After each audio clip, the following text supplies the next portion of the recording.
Baahubali don Mukhtar Ansari अब UP की जेलों से नहीं बच पाएगा। उसे अब पंजाब से यूपी की जेल लाया जाएगा। सुप्रीम कोर्ट ने मुख्तार अंसारी को बड़ा झटका देते हुए उसे पंजाब से यूपी की जेल में शिफ्ट करने का आदेश दिया। यूपी में मुख्तार को किस जेल में आखिर रखा जाएगा, क्या इंतजाम है, देखिए न्यूज नेशन की एक्सक्लूसिव रिपोर्ट।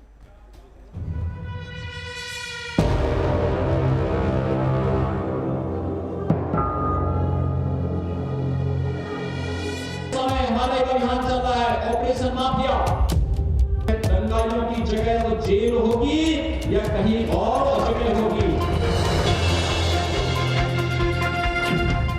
कोई गैंगस्टर कहता है तो कोई बड़ा डॉन, कोई हिस्ट्री शीटर बोलता है तो कोई बाहुबली।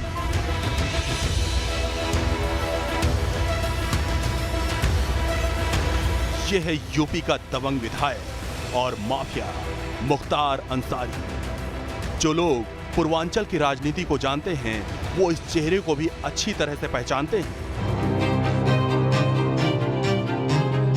ये वो मुख्तार अंसारी है जिसे पिछले 25 सालों से यूपी की राजनीति का रसूखदार चेहरा माना जाता है।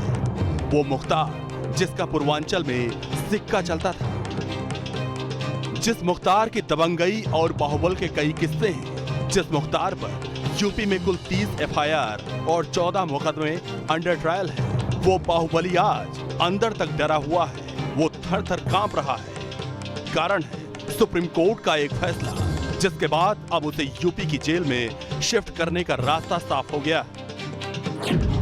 2 हफ्ते के अंदर मुख्तार अंसारी को पंजाब से वापस यूपी भेजा जाएगा। तो निश्चित तौर पर कोर्ट का यह आदेश पंजाब सरकार के लिए एक बड़ा झटका है, यूपी सरकार के लिए एक बड़ी राहत की बात है।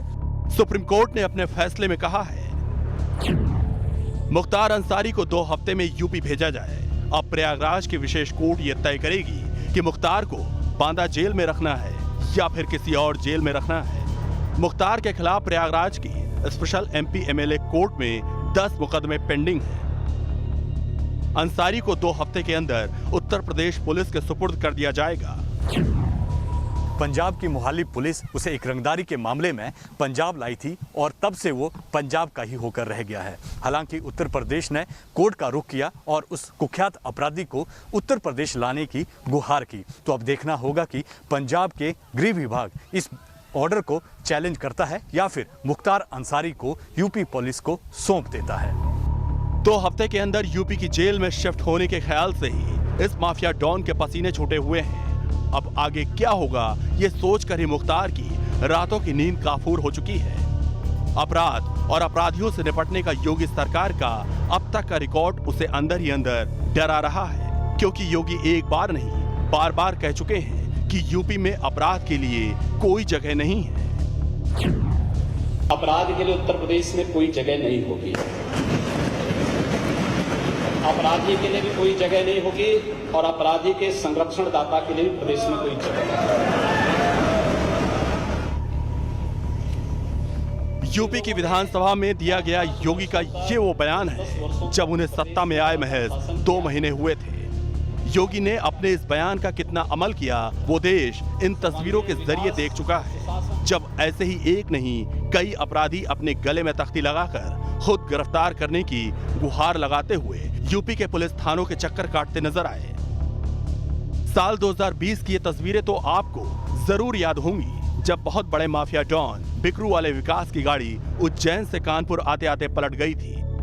ये तस्वीरें गवाह हैं कि यूपी में कुछ भी हो सकता है और इस बात से मुख्तार अंसारी भी अनजान नहीं है। कोर्ट के अंदर एक के बाद एक अपील करते हुए आज जो दलीलें दे रहे थे पंजाब की सरकार, वो सब दलीलें खत्म हुई और आज कानून का राज स्थापित होता है। यह है पंजाब के रोपड़ की वो जेल जहां इस वक्त मुख्तार अंसारी बंद है। उसकी सांस अटकी हुई है क्योंकि पिछले 2 सालों से योगी सरकार उसे वहां से लाने की कोशिश कर रही थी, जिसमें अब जाकर कामयाबी मिली है। दरअसल मुख्तार को वापस यूपी लाना योगी के लिए नाक की लड़ाई का सवाल बन गया था। शायद ऐसा पहली बार हुआ कि एक अपराधी को लेकर 2 सरकारें आमने सामने आ गई थीं और मामला सुप्रीम कोर्ट तक पहुंच गया। मुख्तार के पंजाब पहुंचने की कहानी 2 साल पहले तब शुरू होती है जब यूपी में अपराधियों पर ढूंढ कर उन पर शिकंजा कसा जा रहा था। उस वक्त मुख्तार अंसारी यूपी की बांदा जेल में बंद था, लेकिन साल 2019 में मुख्तार पर पंजाब में एक मामला दर्ज हुआ था। एक बिल्डर ने मुख्तार पर 10 करोड़ रंगदारी मांगने का आरोप लगाया था। तब पंजाब पुलिस मुख्तार को प्रोडक्शन वारंट पर पंजाब ले आई। तब से लेकर मुख्तार अंसारी रोपड़ जेल में बंद है। हैरानी की बात यह है कि 2 साल में ना तो मुख्तार ने कभी जमानत मांगी और ना ही फरलो पर बाहर जाने की कोशिश की, बल्कि जब यूपी सरकार इस मामले को लेकर सुप्रीम कोर्ट गई तो उसने यूपी की जेल में अपनी जान का खतरा तक जाहिर कर दिया। साथ ही यूपी की जेल में न जाने के लिए स्वास्थ्य कारणों का हवाला दिया। जाहिर है मुख्तार के मन में यूपी आने को लेकर कहीं ना कहीं डर बैठा था। इन गुंडों और बदमाशों को इतना ग्लोरीफाई ना करें। मेरा ख्याल है कि सुप्रीम कोर्ट ने 2 हफ्ते का ज़्यादा टाइम दिया। अगर 1 दिन का भी देती तो हम उसी दिन इसको रिहा कर देते। और मुख्तार अंसारी की जेल शिफ्टिंग पर सियासत भी गर्मा गई है। मुख्तार अंसारी पर बीजेपी और कांग्रेस के बीच कैसे छिड़ी है ये पूरी महाभारत, स्पेशल रिपोर्ट के जरिए आप देखिए। मुख्तार के अब यूपी आने का रास्ता साफ हो गया है, तो प्रयागराज की एमपी एमएलए कोर्ट अब ये तय करेगी कि उसे किस जेल में रखा जाएगा। यूपी आने से कोई बहुत दिक्कत नहीं है। वो तो 16 साल से जेल में है और यूपी की जेलों में काफ़ी दिनों तक उन्होंने व्यतीत किया है। और आने भविष्य में जो चिंताएं हैं वो ऊपर वाले के हाथ में है। योगी सरकार अपने मिशन माफिया के तहत मुख्तार को 2 साल बाद जरूर यूपी लाने में कामयाब हुई है, लेकिन इस बाहुबली पर सरकार का एक्शन पहले से ही जारी है। लखनऊ में मुख्तार अंसारी के बेटों के खिलाफ बड़ी कार्रवाई कर करीब 100 करोड़ रुपए की संपत्ति पहले ही ढहाई जा चुकी है। मुख्तार को आर्थिक चोट पहुंचाने के लिए उसके भाई सांसद अफजाल अंसारी की संपत्ति को भी अवैध घोषित किया जा चुका है। इसके अलावा मुख्तार के करीबियों की संपत्ति कुर्क करके उसका आर्थिक साम्राज्य पहले ही ध्वस्त किया जा चुका है। हाल ही में न्यूज नेशन के लखनऊ कॉन्क्लेव में योगी ने कहा था कि वो यूपी में अपराध को पनपने नहीं देंगे। अपराधी कोई भी हो, उसके साथ उसको पहले से चेतावनी दे दी गई कि भाई देखो, अपराध करोगे तो कानून के नज़र में आप अपराधी माने जाएंगे और आप कानून फिर अपना काम करना प्रारंभ कर देगा। तय कर लो, आपको एक सामान्य नागरिक के रूप में जीवन यापन करना है, एक अपराधी के रूप में कानून की गिरफ्त में आना है। योगी ने जो कहा वो किया भी। यूपी में अतीक अहमद समेत 200 माफियाओं पर कार्रवाई की जा चुकी है। प्रयागराज से लेकर लखनऊ तक शहर शहर कई बाहुबलियों की संपत्ति पर योगी का बुलडोजर चल चुका है। किसी का अवैध मकान, मॉल और गेस्ट हाउस गिराया गया तो किसी से कब्जा की गई करोड़ों की जमीन को मुक्त कराया जा चुका है। योगी राज में माफियाओं को 766 करोड़ की आर्थिक चोट पहुंचाई जा चुकी है।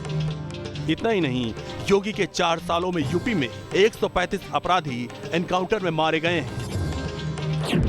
इनमें साल 2017 में 28, साल 2018 में 41, साल 2019 में 34, साल 2020 में 26 और इस साल अभी तक 6 अपराधी मारे गए हैं।